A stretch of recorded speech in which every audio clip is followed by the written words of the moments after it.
Pakistan Day, also known as Pakistan Resolution Day, is celebrated on 23rd of March every year to commemorate the great achievement of Muslims who passed the historic resolution for an independent and separate country on this day.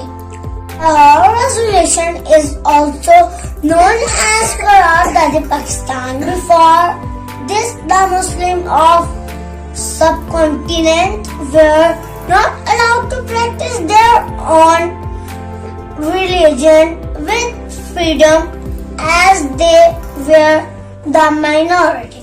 However, the efforts made by people like Muhammad Ali Jinnah, Allama Iqbal, Sir Syed Ahmad Khan made sure that the sacrifices of Muslims should not go in vain. Therefore, they decided to provide a separate independent homeland for Muslims.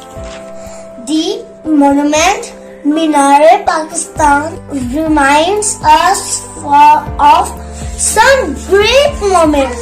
Thank you very much. Celebrate Pakistan Day with full enthusiasm.